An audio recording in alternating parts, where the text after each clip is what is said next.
Hello everyone, I'm Jason Jensen, and you're watching Jason Jensen Trains. If you'd like to see more videos from me, please click on the subscribe, and if you do, be sure to click on the bell to be notified when I upload more videos. On today's episode, we will be doing a new kit bash project using two kits from Casey's workshop.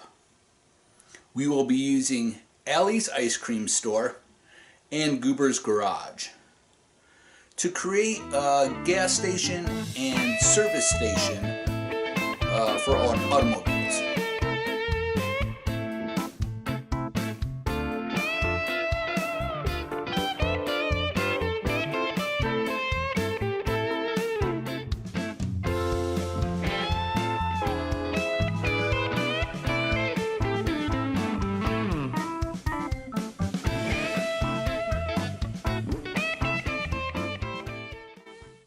Now the two kits we'll be using from Casey's workshop are Allie's Ice Cream and Goober's Garage. I did a quick marker rendering to show what the two buildings would look like side by side. This is what we have so far, and as you can see, I cut out some cardboard material for the roofs. Then I painted the bottom half of the structures with red.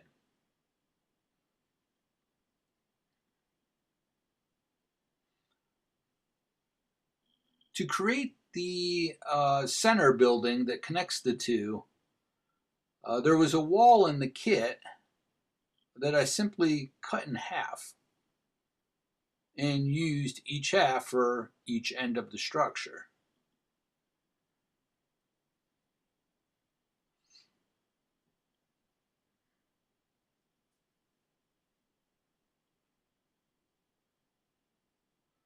To give it some extra support, I glued in some wood strips underneath the roof material to give it some more support.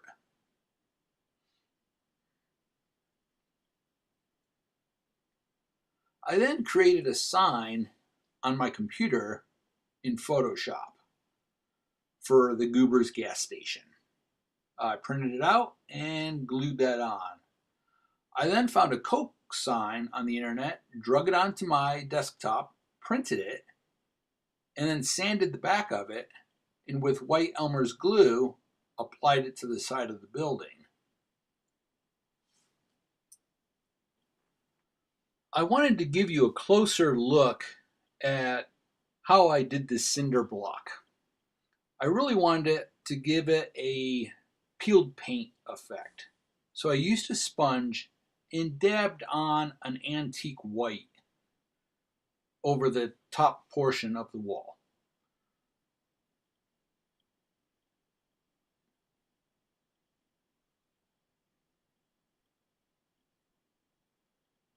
I then masked it and used the same technique on the lower section of the wall.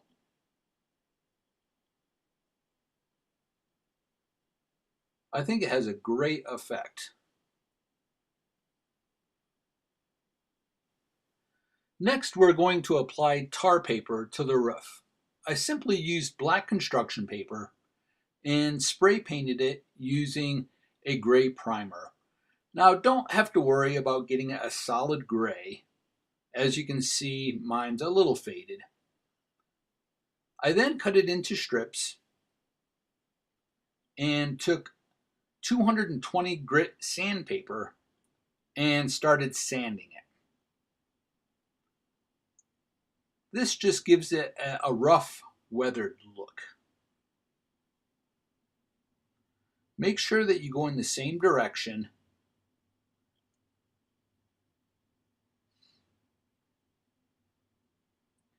And here's a close-up look of it.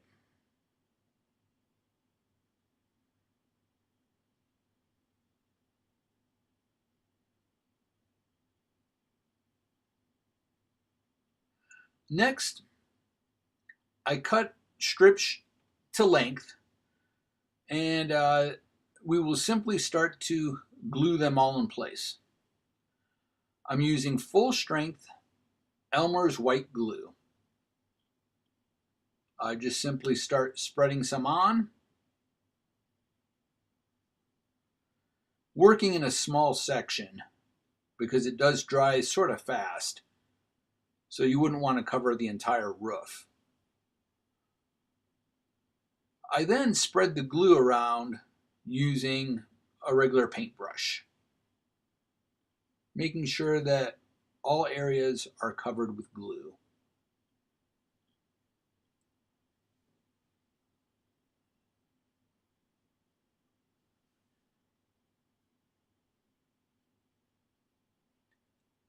Then I just start simply placing individual strips on the roof, making sure that they're all pressed down.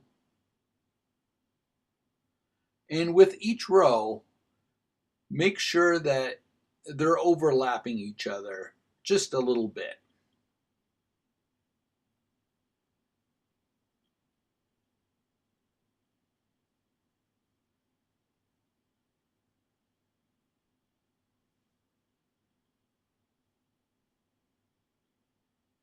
Now, there are some other materials that you could use for this. I've heard of people using a really fine grit sandpaper that they've cut to apply to also glue onto rooftops.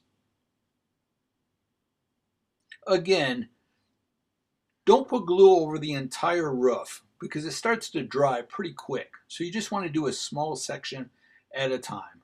And make sure that you go over it and make sure that it's all pressed down in place. Next, we're going to use a black pen to create some tar lines. And we're just going to simply follow the direction of the tar paper in the cracks.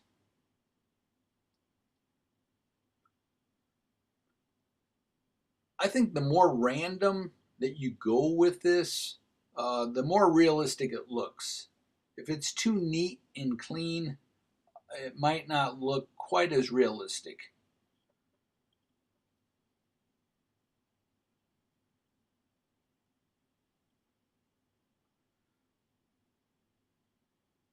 So as you can see, I'm starting and stopping just to give it a little bit more of a random feel to it.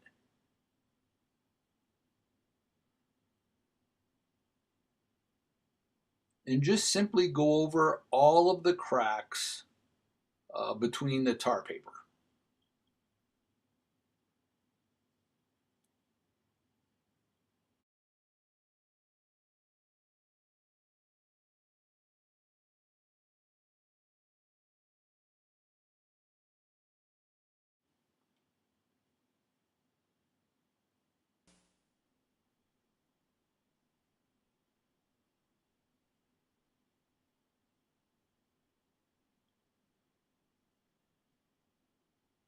You can hear my furnace running in the background,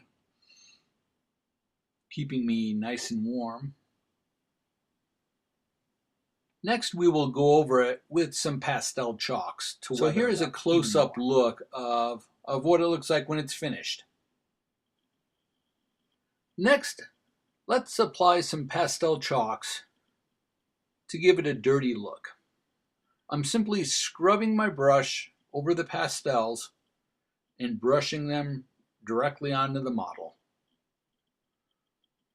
A lot of people ask me if I use a spray fixative when I'm all done, and I do not. When you use a clear coat to seal it, most of the powder disappears. With rolling stock, I do apply a sealer, but then you have to do multiple coats of pastels and sealing. But with structures, I feel like once you apply it and you put it on your layout, you're not going to be handling the structure. So you're not running the risk of the pastels coming off. So as you can see, I'm just using dark brown and going around the edges and just where I think like dirt would collect. You can go as heavy as you want or as light as you want, depending on how old you want your structure to look. I tend to go a little bit heavy with my weathering. Uh, I tend to like my structures to look old. So really it's that easy with using pastel chalks to weather.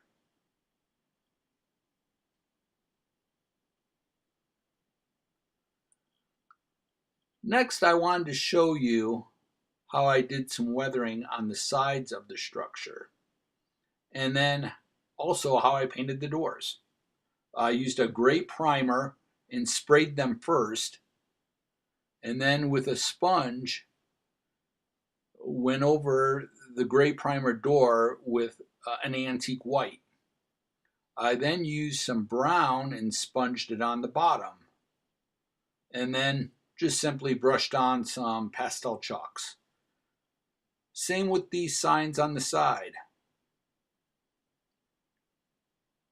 I printed them out on the computer, cut them out and glued them on the side, and then using pastel chalks, simply put streaks going down to make it look like it's weathered. Next, we're going to work on the overhang for the front of the building.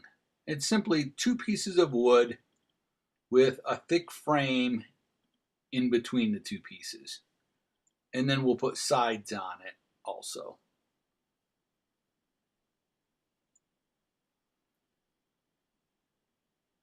So here's the one that I'm working on. And you can see I painted the top gray, and then the underside of it is a white.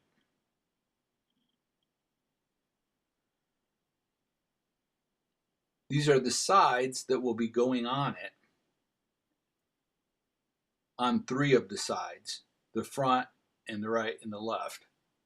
And then I'll add trim around it and paint it red to match.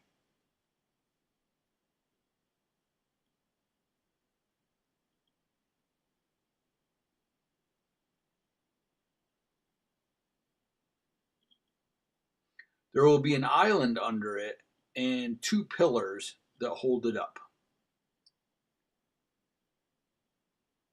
So as you can see, I've added the red trim and the 2 pillars under it. And then later, this will get signs put on the side that say Goobers.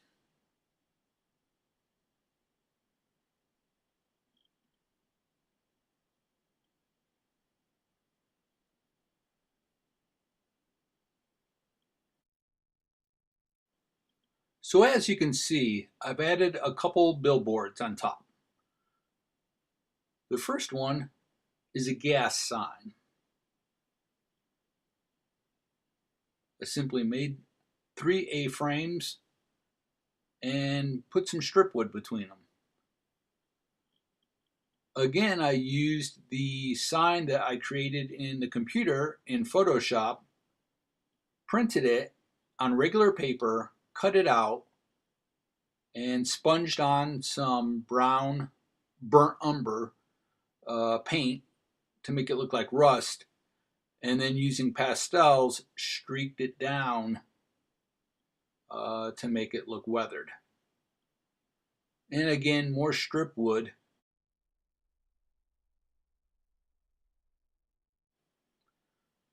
So next, I added a vent to the top of the garage.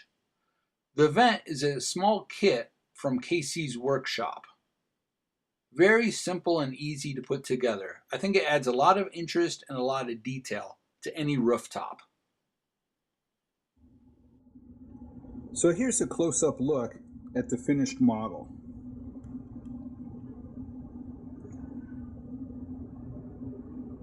In the next video, We'll be working on a diorama base for this model to fit on. We'll be painting lots of detailed castings. We'll add some vehicles, a few figures.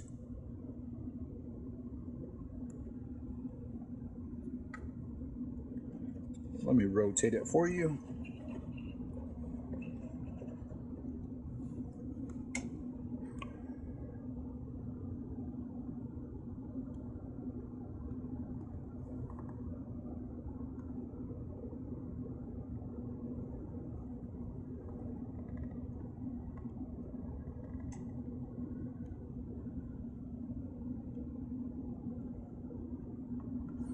I still need to place some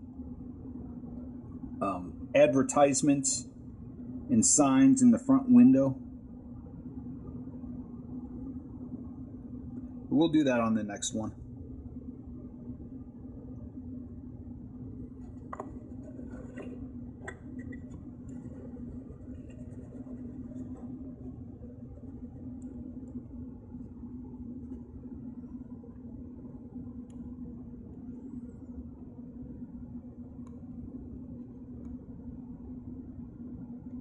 I hope you enjoyed today's video.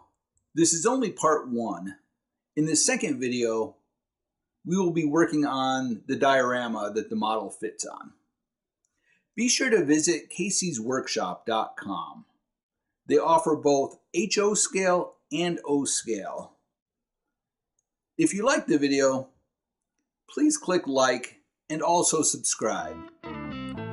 Thanks for watching and happy modeling.